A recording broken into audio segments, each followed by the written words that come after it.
This is Beverly Hills. And here come the Beverly Hillbillies.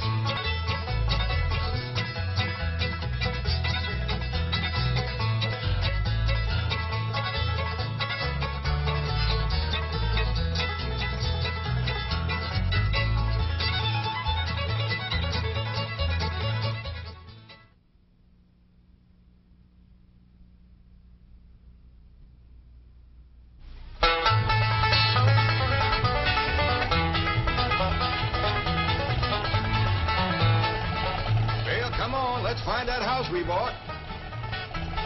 House they bought? In Beverly Hills?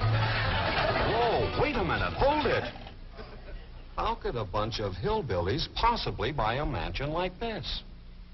Let's take them back to their home and see how this whole thing started.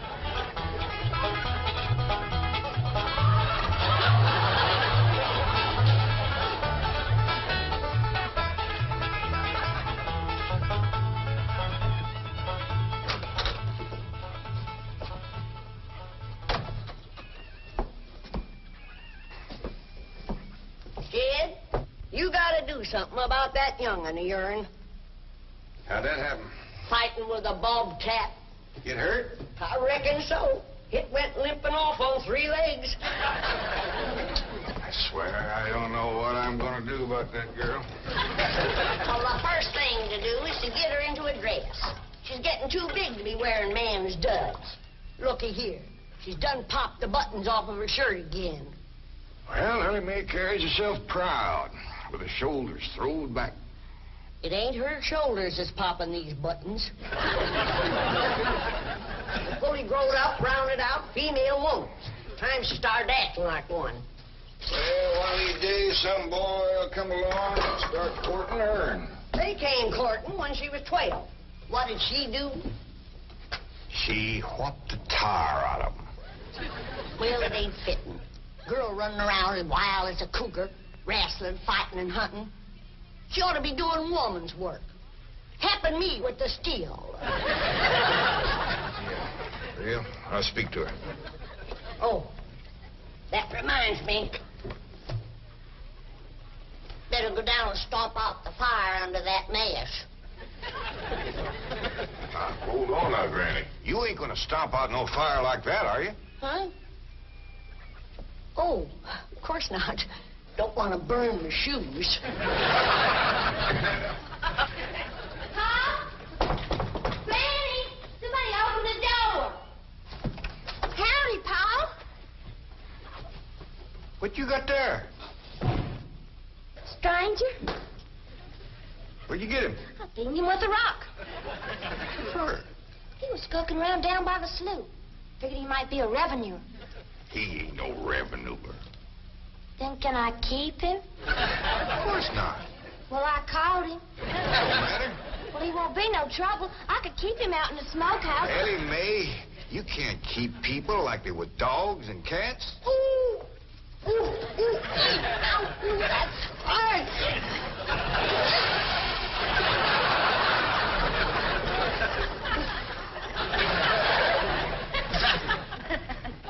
Who's that? Some feller Ellie found nosing around. Beaned him with the rock so it'd be easier to tote. They're fellas from the petroleum company. What's a petroleum? I don't know. He asked me if he could do some wildcatting down by the slough. I said, help yourself. We're glad to get rid of the critters. What'd he say? Just kind of laughed. The last on him, there ain't no wildcats down there at that slough. No, it's too full of oil. Oh, what happened? Where am I? This here's the Clampett place. I'm Jed Clampett, my young'un Ellie Mae, and Granny. Granny says you've been doing some wildcatting. There's no need to. Mr. Clampett, that swamp of yours is full of oil. I could have told you that. Well, my company would like to pump it out. Yeah, I'd like that too, but I just can't afford to have it done. No, you don't understand. You see, you wouldn't have to pay for it. Oh, I don't take favors from strangers. No, Mr. Clampett, you see, you're a very rich man. How big a rock did you bean him with? No bigger than a hedge apple. Listen, I've got to call my office in Tulsa. Have you got a telephone? A what? A telephone? Well, maybe one of your neighbors has one. It's well, down in this country, it's probably a box attached to the wall. And, you talk into it, and they can hear you in Tulsa. Maybe you better sit down for a spell. Oh, I haven't time. Listen, where's the nearest airfield? Airfield? You know, Granny, that's one of them there fields sets up in the air. Oh, never mind. I'll find it myself. Listen, now don't you sell that swamp till you hear from me. I'm flying to Tulsa. Now he thinks he's got wings.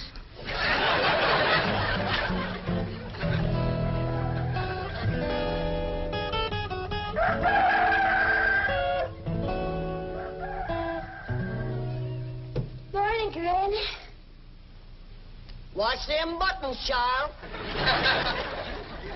Granny! Them pigs of yours got into the corn. Did they drink much? I reckon they did. This here little fellow was kicking blue blazes out of the mule. That's the trouble with razorbacks. They such a mean drunk.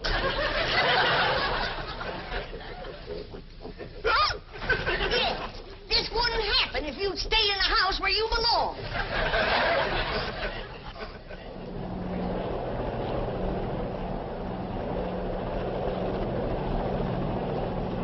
There it is, Mr. Brewster. From the tests and surveys, I'd say that's going to be one of the richest pools since East Texas. News like this is bound to get out. Let's go down and get Clampetts' name on a deal. Where's the gun? Where's the gun? Oh, there. What's the matter? You want to see what just flew over Blueberry Ridge? What? The dad-blamedest biggest bird you ever laid eyes on. Probably just an overgrown chicken hawk. Chicken hawk, nothing. That thing could make off with a hog. Hurry up, put that gun together. No room to land near the cabin, Mr. Brewster. It's too rocky and hilly. Then let's get the sling ready to be lowered. Well, Mr. Brewster, that might be dangerous. Hang the danger. We're going to be the first oil company down there if it kills you. Yes, sir. Me? Don't worry. If it's safe, I'll follow you. Granny, I see it. There it is. Land of mercy, look at that. What you doing, Granny? That thing's only got one claw, but danged if it ain't grabbed up a man. Hurry, Paul, it's my stranger. Where is it? Just throw on the house. I'll get it on t'other side.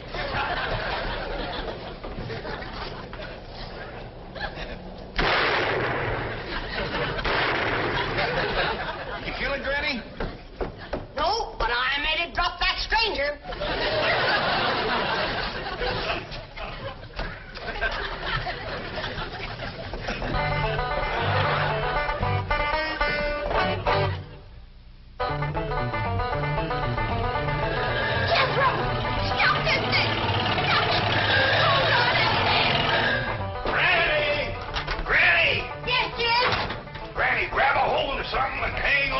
Cousin Pearl and that overgrown son of hers is headed right for the cabin in that old truck. Heaven protect us.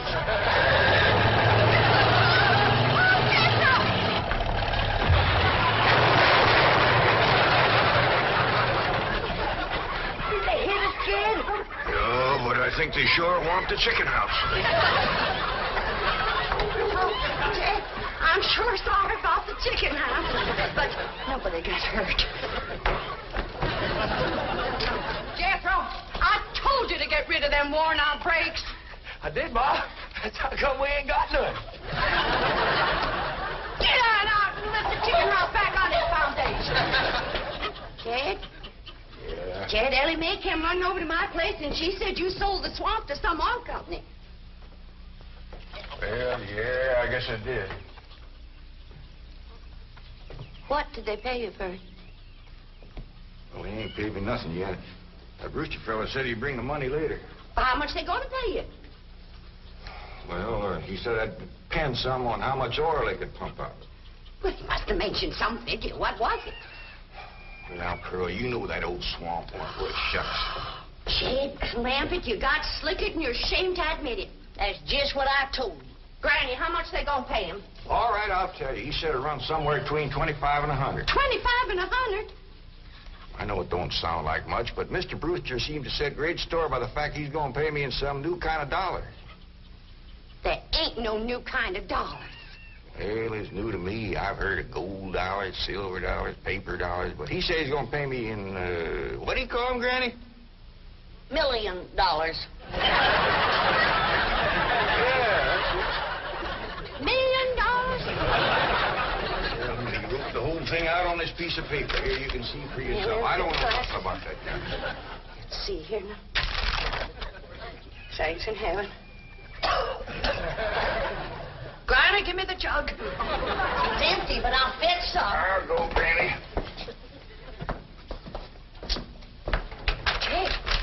Jed, you're a millionaire. A millionaire. Yeah, that's what that Brewster fella kept calling me. I didn't know just how to take it. You meant you're rich. Me? The richest man in these hills. Maybe in the whole state. Oh, Jed, you can have anything you want. Do anything you want. Go any place you want. Yeah, that's another thing he kept saying. He said he reckoned I'd be moving away from here soon. What do you think, Pearl? You think I ought to move? Jed, how can you even ask? Look around you. You're 8 miles from your nearest neighbor. You're overrun with skunks, possums, coyotes, bobcats. You use kerosene lamps for light. You cook on a wood stove, summer and winter. You're drinking homemade moonshine, washing with homemade lye soap. And your bathroom is 50 feet from the house, and you ask, should you move? Yeah, I reckon you're right. Man, be a dang fool to leave all this.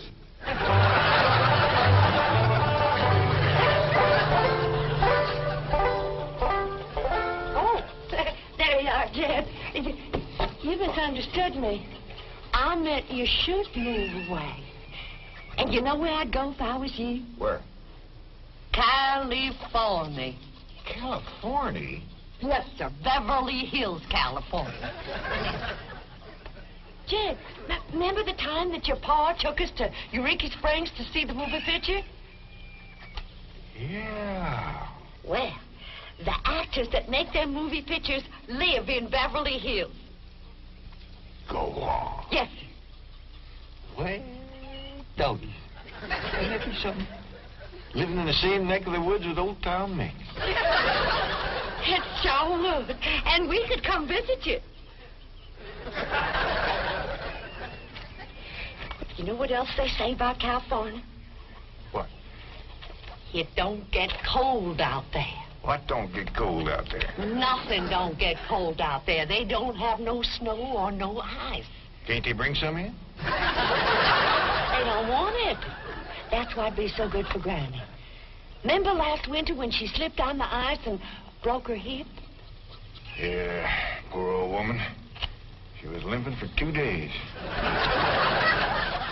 Well, that couldn't happen in California because they don't have no ice. How come? I don't know how come. But Granny'd sure like it, and we could visit you.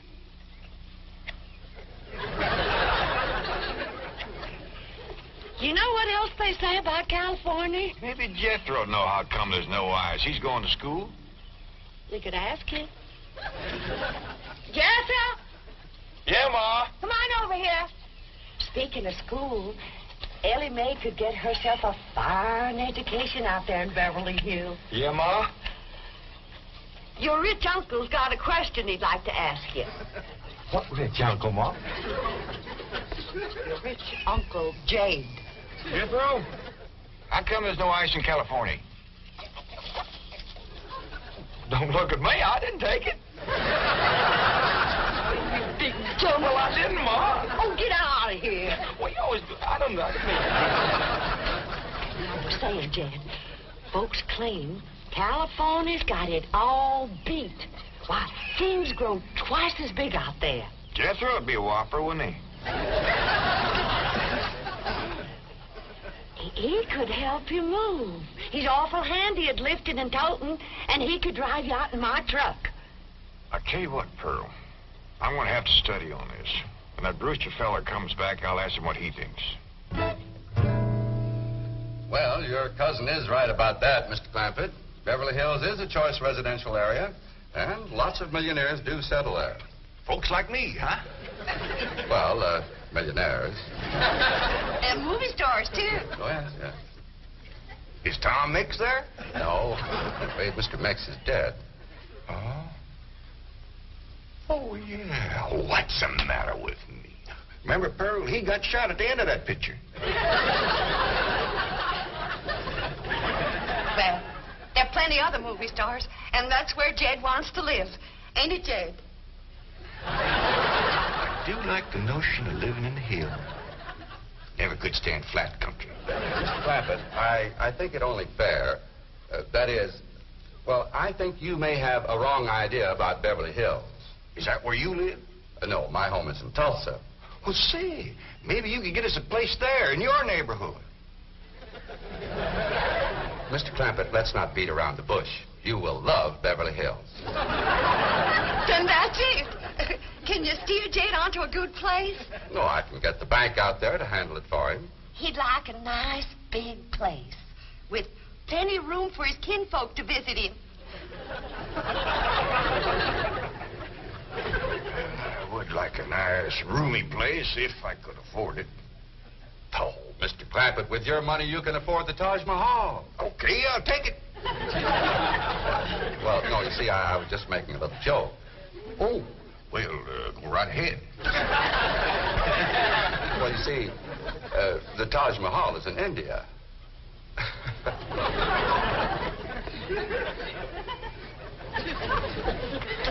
Mr. Brewster, you're a nice fella, but I've heard better jokes. Is the foreigner staying to supper?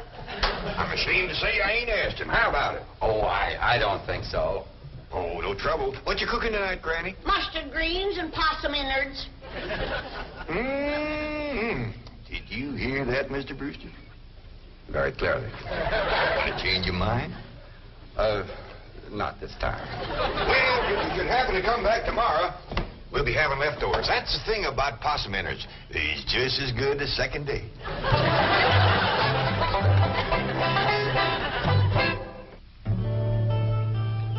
Ellie, if old Duke sits there with you, there ain't gonna be room for Granny.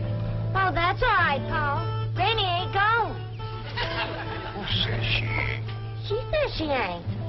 That's right, Uncle Jed. She's just sitting on the back porch in her rocker, and she says that's as close to California as you're going to get her. We'll see about that. Dang if I ain't got me the muleyest women folk. We ain't never gonna get there.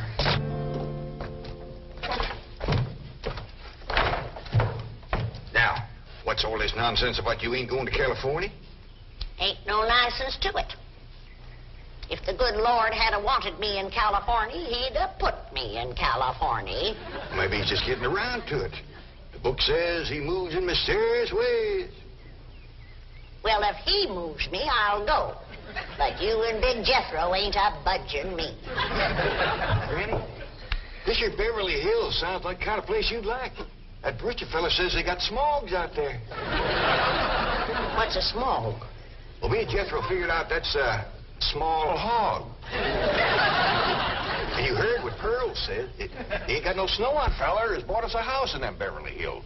He's in our $25 million to look out there. Well, you just chase on out after it. I'm staying right here. And I ain't afeard neither. Granny, I ain't leaving you here alone. And I ain't a budging out of this rocker.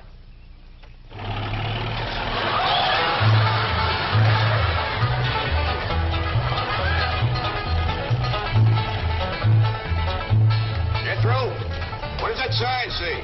It says Beverly Hills. You hear that, Granny? We're buying. They call them hills? Why, we got moles that can push up higher ridges than that. Well, leastways, it's hills. We'll be among our kind of folks.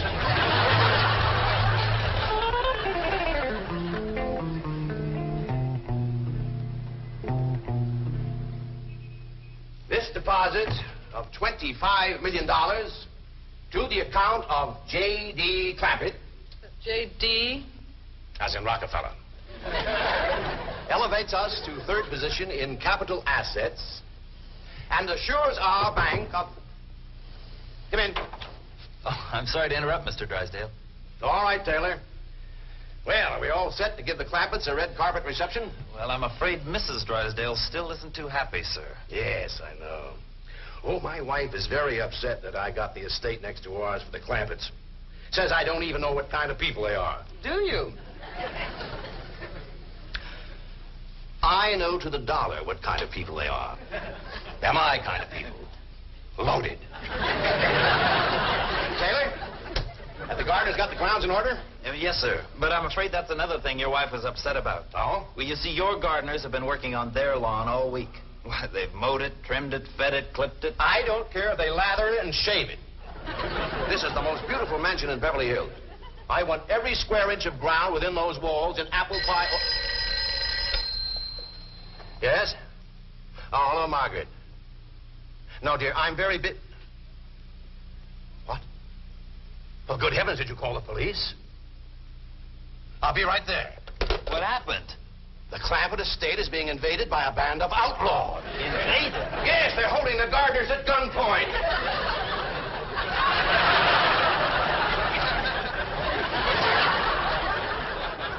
Sure is lucky we come along when we did. That's the truth. The way they were slipping through that gate, another 5 minutes and that whole darn prison would have been empty. Jethro, you sure that's a prison? Yeah, Uncle Jed. I seen pictures. Only thing is, how come there ain't no guards on them walls? Probably done them in with them knives and things. These killers if I ever did see any. Fine neighborhood we's moving into. You hear that? Hot diggity, there's bobcats and they see them. Them sirens! Somebody's calling the law. I reckon they's gonna be mighty grateful for what we done. Folks out here has got a strange way of showing they're grateful. You've locked up one of the richest men in the country. Mr. Clampett, I don't know how to apologize. I'm deeply humiliated. What have you cutthroats done with J.D. Clampett? I'm Jed Clampett, and I'd appreciate it if you'd let go of my Sunday shirt. You're J.D. Clampett, the oil millionaire? Yep. This here's my nephew, Jethro. Howdy. Quickly, man, unlock this cell. Mr. Clampett, on behalf of the entire city of Beverly Hills, I extend our deep and humble apologies for this unfortunate and embarrassing incident. Oh, I'm Milburn Drysdale, president of the Commerce Bank of Beverly Hills. My car is waiting to take you and your family to your new home. We want you to know how happy we are to have you, your handsome nephew, your lovely daughter, and your beautiful money. Mother.